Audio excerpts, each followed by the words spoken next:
Hi everyone! Welcome to my cooking channel Japanese Food at Home. I'm Chef Reina from Japan. This time, I'm gonna show you how to make candied sweet potatoes, aka Daigaku Imo. In Japan, there are various confections made with sweet potatoes, and Daigaku Imo is one of the most popular sweet potato confections made at home. The potatoes are first deep fried until golden brown, then coated in caramelized sugar seasoned with soy sauce. The texture is crisp outside and soft inside, and you'll be hooked on the distinctive sweet, salty, and toasty flavor. Okay then, let's check the ingredient list. For the sweet potatoes, even though they will be candied in the end, originally sweeter varieties are better to use. For the sugar, I'm going to use a light brown sugar, which is called wasan misto, to give the syrup a deeper flavor. But you can use your choice of sugar. Mirin and soy sauce are also used for the syrup to coat the sweet potatoes.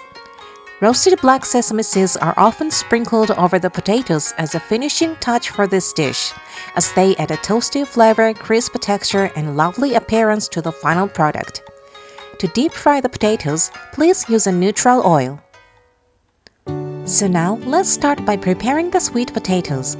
In this recipe, the potatoes are not peeled, so please wash the surface well with water before cutting. First, cut off the woody end.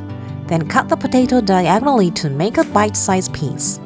Next, make a quarter turn so the cut side faces up. Then cut it diagonally again. Repeat this process. This cutting method is called rangiri in Japanese cuisine, while it is called a roll cut in English, and is often used for root vegetables. Please try to make each piece almost the same size, adjusting the angle of the knife according to the thickness of the potato. Sweet potatoes easily discolor, so please do not leave the processed pieces on the cutting board, but put them in water right away. Next, line a microwave-proof shallow dish with a paper towel.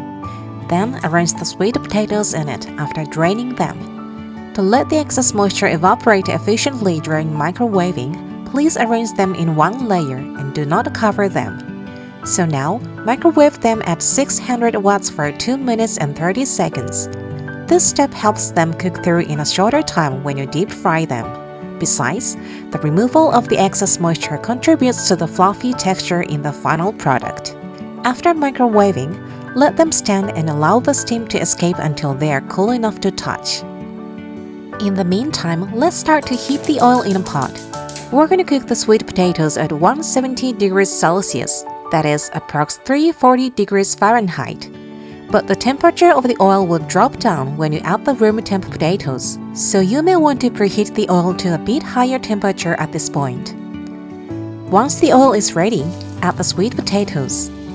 If you do not have a thermometer, please check the temperature by the speed and loudness of the bubbles coming out of the potatoes. If the bubbles come out more slowly, the oil is too cool.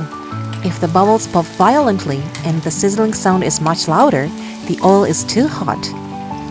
Adding too many sweet potatoes at once lowers the temperature of the oil, making it take longer for the sweet potatoes to cook through, so you may need to fry them in 2 or 3 batches according to the size of your pot and the amount of the oil you prepare. Turn the sweet potatoes occasionally so they will brown evenly. Once they are nicely golden brown, drain the oil well. After deep frying, we're going to dress the sweet potatoes with the syrup, but before that, please prepare a large tray lined with parchment paper, because you will have to spread the dressed sweet potatoes out right away before the candy sets. If the parchment paper is curled up and cannot remain unrolled, just crumple it up, then unfold it. Easy, right? So now, put the sugar and mirin in a frying pan and turn on the heat to medium.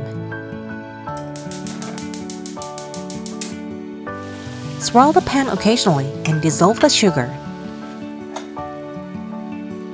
When the syrup has thickened like this, turn off the heat and drizzle in the soy sauce. Mix them well by swirling the pan, then add the sweet potatoes. Toast to coat quickly, then turn on the heat again.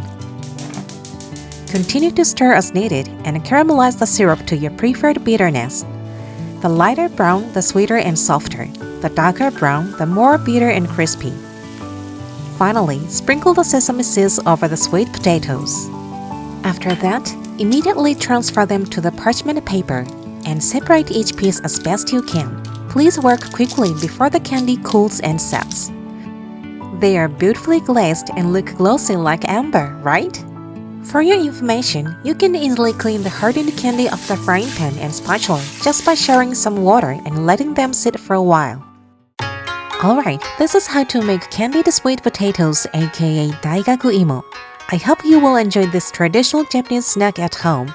But please be careful not to eat too much, as you may be tempted to keep eating until it's all gone. In the next video, I will show you how to make chikuzenni, a popular Japanese New Year's food made with chicken and root vegetables. Don't forget to subscribe to this channel if you want to see how it is made. Thank you for taking the time to watch. Have a great new year with delicious food. See you next time!